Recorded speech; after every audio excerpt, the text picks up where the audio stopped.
श्री नमग्याल जी।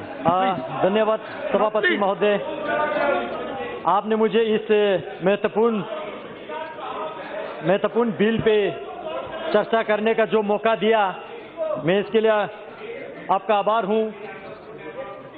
सभापति महोदय, आज भारत के इतिहास में वो दिन है, सभापति महोदय, आज भारत के इतिहास में वह दिन है जो गलतियां पंडित जवाहरलाल नेहरू जी के लीडरशिप में कांग्रेसों ने किया, उस गलती का एक रेक्टिफिकेशन होने जा रहा है और हम सब इसका स्वागत करते हैं। बहुत सारे लोगों ने, अध्यक्ष महोदय,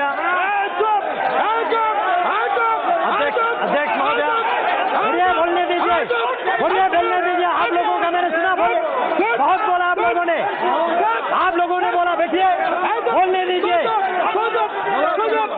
सुनने की क्षमता रखिए, सुनने की क्षमता रखिए।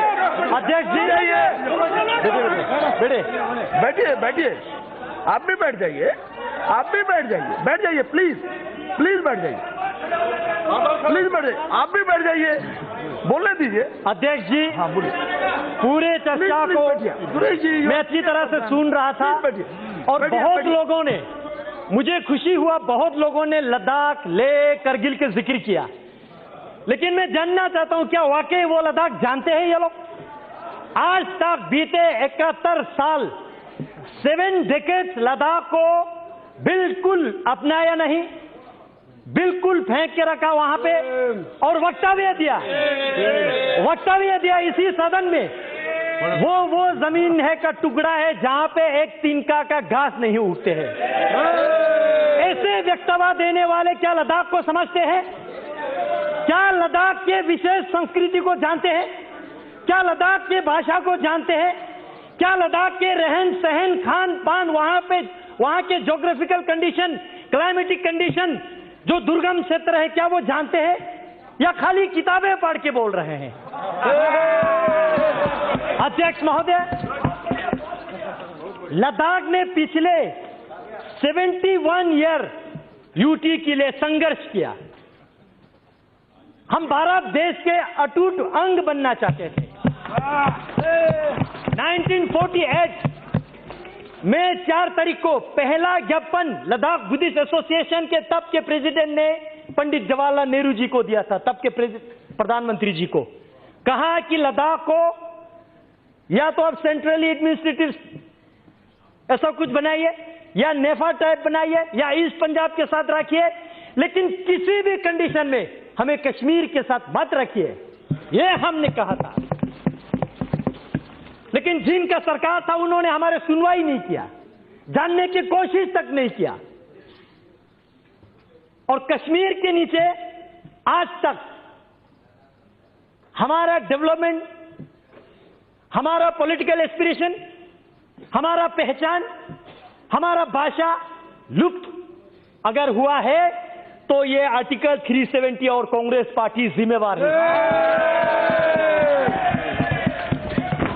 अध्यक्ष जी, मैं डॉक्टर श्यामा प्रसाद मुखर्जी जैसे वीरों का, कुशोक बाकुला रिम्पोची जैसे महान व्यक्तियों का, थुप्तान सेवांग जैसे, जिन्होंने लद्दाख को यह दिशा दिया कि हमें भारत के साथ रहना है, भारत के जयकार करना है, अपने देश के लिए मत मिटने के लिए तैयार रहना है। और आज तक बहुत सारे यहां पे हिस्ट्री का रेफरेंस दे रहा था, मैं याद दिलाना चाहूंगा, चाहे 1965 के वार हो, 1971 का हो, या 1999 का हो, या 1948 के कबीले हमला का हो, इतिहास चेक करके देखिए, लद्दाखी ने हमेशा बलिदान दिया, हमेशा देश के लिए मर मिटने के लिए तैयार रहा। लेकिन दुर्भाग्य की बात है, आज यहां पे मेरे साथी कश्मीर के ऑनरेबल मेंबर पूछ रहे थे, धारा 370 हटने से क्या खोएंगे?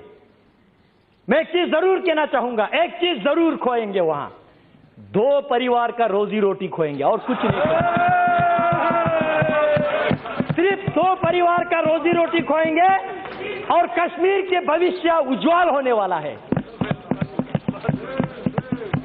सभापति महोदय कारगिल के जिक्र कर रहा था यहां पे और सदन को मिसलीड करने की कोशिश कर रहा था। मैं कारगिल से चुन के आता हूं, मैं गर्व से कहता हूं कारगिल वालों ने यूटी के लिए वोट दिया है।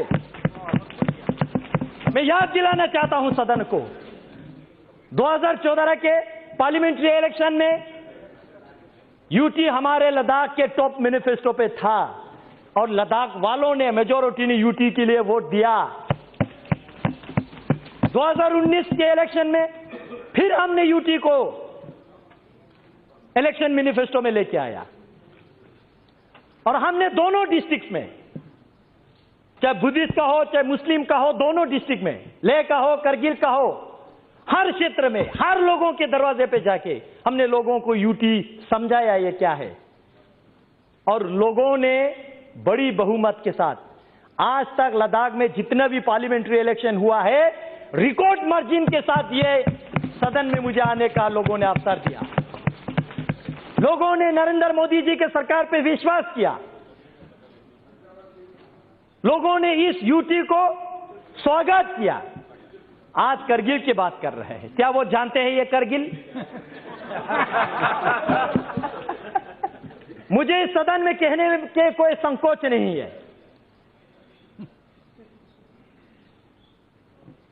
तब के गृह मंत्री माननीय राजनाथ सिंह जी अब ले पधारे थे, all party parliamentary delegation Jammu गए थे, कश्मीर गए थे और आप ले आए थे तब के होम सेक्रेटरी के साथ। पूरे लद्दाख के हर पॉलिटिकल पार्टीज के, बीजेपी, कांग्रेस, पीडीपी, एनसी लेके, मैं कश्मीर की बात नहीं कर रहा हूं, वहां अलग वातावरण है, मैं लेके बात कर रहा हूं, और साथ ही साथ हर रिलीजियस ऑर्गेनाइजेशन के, चाहे लद्दाख बुद्धिस्ट एसोसिएशन हो, अंजुमन इमामिया एसोसिएशन हो, या मोनुल इस्लाम हो, क्रिश्चियन एसोसिएशन हो, हिंदू महासभा हो, सबने एक ही आवाज में कहा कि हमें यूटी चाहिए। राजनाथ सिंह जी पूछ रहे थे और क्या चाहिए बोलो, और हमने कहा और कुछ नहीं चाहिए, सिर्फ यूटी चाहिए। हमने ये कहा था। आज अध्यक्ष जी सुनने की क्षमता रखिए, सुनने की क्षमता रखिए, अभी तो टीलर है, सुनने की क्षमता रखिए। अध्यक्ष जी, लेकिन उस वक्त एक दुर्घटना हमारे साथ घटी, आज मैं इस सदन को अवगत करना चाहूंगा। तब के ले में आपके एनसी के डिस्ट्रिक्ट प्रेसिडेंट, पीडीपी के डिस्ट्रिक्ट प्रेसिडेंट, जिन्होंने यूटी के मेमोरेंडम को साइन किया, उन लोगों को आपके कश्मीर के एनसी और पीडीपी ने वहां से प्रेस रिलीज जारी करके अपने पार्टी से बाहर निकाल दिया। आज डेमोक्रेसी की बात कर रही है लोग, लोकतंत्र की बात कर रहे हैं। क्या वो थे आपका लोकतंत्र? लोगों का आवाज बंद करना, दबे कुचाले रखना, ये आपका लोकतंत्र था क्या? अध्यक्ष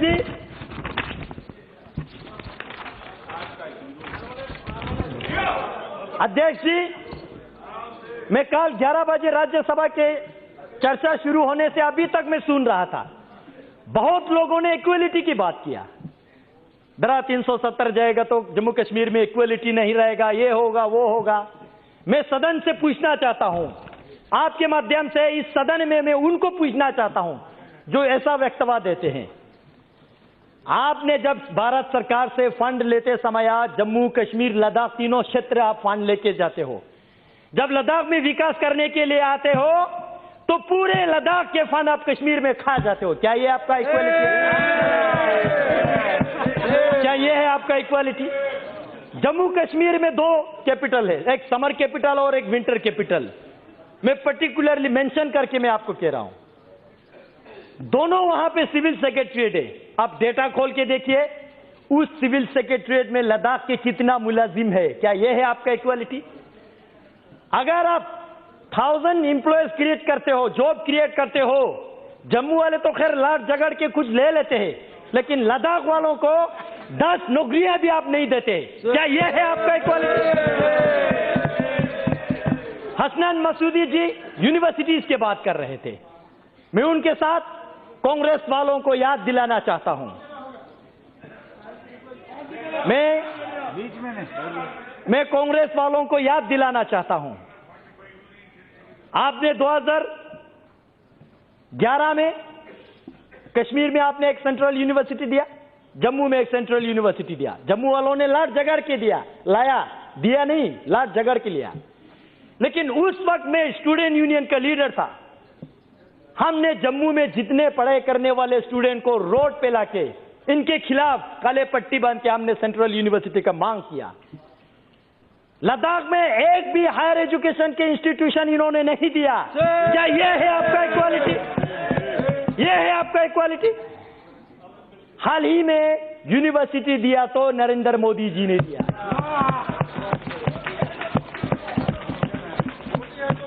मोदी है तो मुमकिन है, सही में। कल राज्यसभा में कांग्रेस के नेता गला फट फट के कह रहे थे कि भाई लद्दाख के साथ क्या होगा, लद्दाख के साथ क्या होगा। मैं जानना चाहता हूं अध्यक्ष महोदय, आपके माध्यम से मैं जानना चाहता हूं, जब आप 2008 में जम्मू कश्मीर के चीफ मिनिस्टर थे, आपने वहां पे 8 नया डिस्ट्रिक्ट बनाया, जिला 4 आपने कश्मीर को दिया, तो जम्मू वालों ने लड़ाई किया तो 4 देना पड़ा। लद्दाख को आपने एक डिस्ट्रिक्ट भी नहीं दिया। क्या यह है आपका इक्वालिटी? यह आपका इक्वालिटी है? आज आप कहते हैं इक्वालिटी। हमारे भाषा लद्दाखी बोटी भाषा कहते हैं। कश्मीरी आपने लिपि ना होने से भी आपने रिकॉग्नाइज किया, 8 शेड्यूल में डाल दिया। जम्मू के डोगरी उन्होंने आंदोलन किया तो उनको भी दे दिया। लद्दाख के भाषा को आज तक आपने रिकॉग्नाइज किया। क्या यह है आपका इक्वालिटी? अध्यक्ष जी, सेक्युलरिज्म और डेमोग्राफी की बात किया जा रहा है यहां पे। मैं जानना चाहता हूं, जिस कश्मीरी पंडितों को आपने इस धारा 370 के मिसयूज करते हुए लात मार के रातों रात निकाल दिया, क्या यह है आपका सेक्युलरिज्म? यह है आपका सेक्युलरिज्म? इसी धारा 370 को आपने मिसयूज करते हुए काल वक्तव्य दे रहा है गर्व से। लद्दाख में पहले बौद्ध संख्या ज्यादा था, आज मुस्लिम संख्या ज्यादा है। मैं अफसोस के साथ कहना चाहता हूं, यह आपने धारा 370 को मिसयूज करके जम्मू कश्मीर में आपने बुद्धिस्ट को खत्म करने की कोशिश किया। यह है आपका डेमोग्राफिक मेंटेन, यह है आपके सेक्युलरिज्म। अध्यक्ष महोदय, यही जिन परिवारों ने, मैं नहीं कहता हूं कि वहां पे शासन किया, मैं कहता हूं राज किया, यही परिवारों ने 1979 में लद्दाख को बंटवारा किया, बुद्धिस्ट मेजोरिटी के साथ लेह डिस्ट्रिक्ट, मुस्लिम मेजोरिटी के साथ करगिल डिस्ट्रिक्ट, और हम दोनों भाइयों को लड़वाया आज तक। यह है आपका सेक्युलरिज्म? फूट डालो, राज करो। क्या यह है आपका सेक्युलरिज्म? आज करगिल की जिक्र कर रहे थे, कह रहे थे कि करगिल बंद है। किसने कहा आपको करगिल बंद है? जानने की कोशिश कीजिए। मैं हूं लद्दाख से, मैं चुन के आ रहा हूं, आप नहीं आ रहे लद्दाख से। आप बैठिए, आप आराम से बैठिए, आप बैठिए। भाई साहब, आज तक आप लोगों ने बोला, आज हमारा बोलने का मौका है।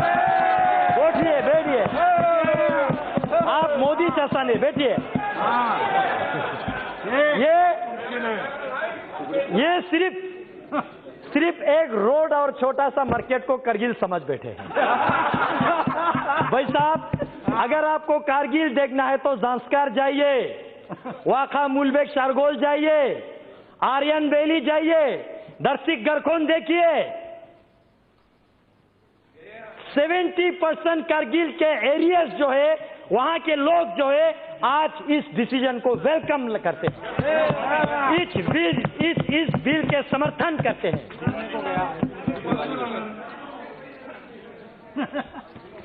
अध्यक्ष जी,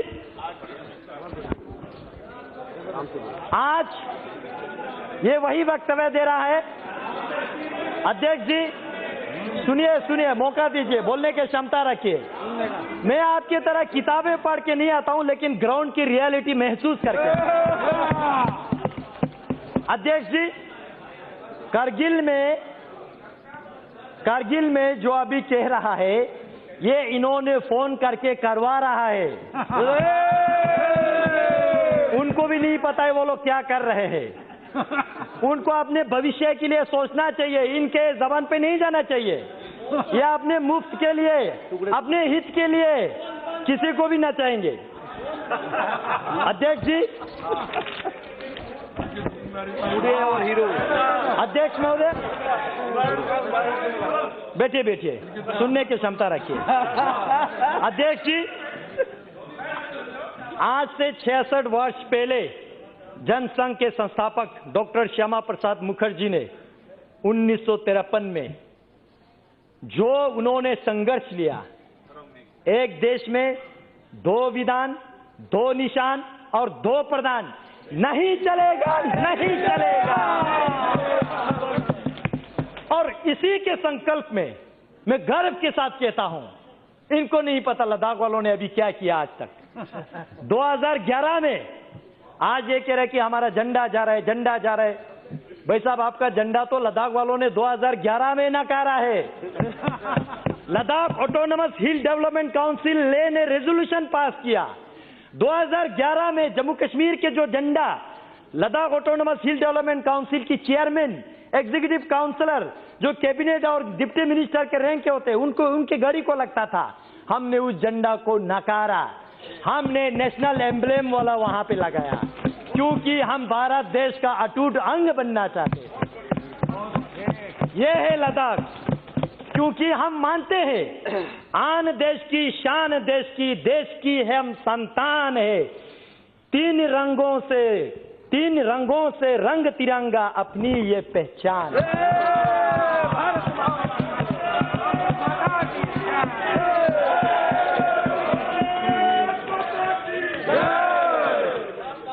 अध्यक्ष जी,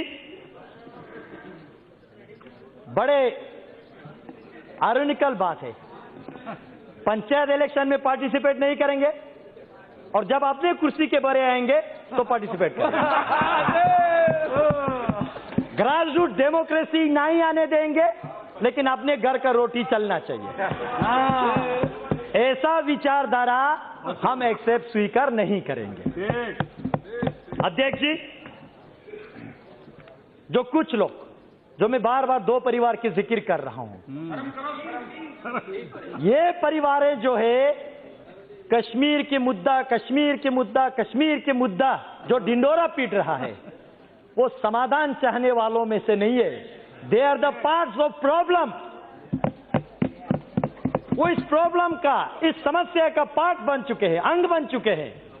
नशे में है वो आज भी समझ रहे कि कश्मीर तो मेरा बाप का जागीर है। नहीं रहा, नहीं है। अध्यक्ष जी, मैं अंत में इसको कंक्लूड करने से पहले मैं भारत सरकार को धन्यवाद देना चाहता हूं।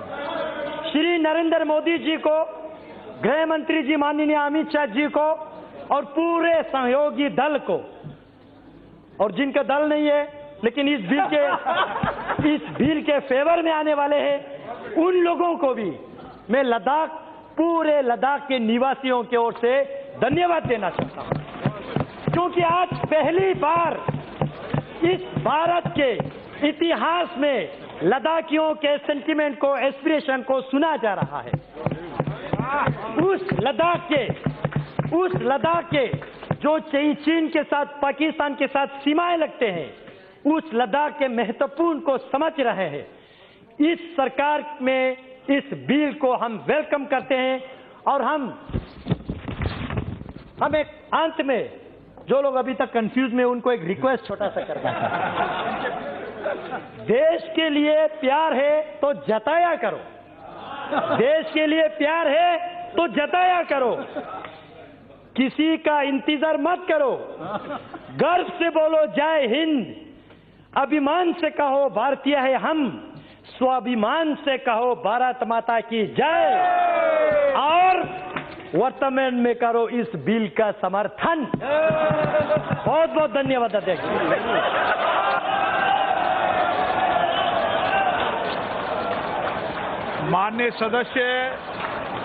माननीय सदस्य बहुत लंबी लोकसभा क्षेत्र से आते हैं और मैं देखता हूं सदन में हमेशा सार्वगर्भित बात कहते हैं माननीय सदस्य।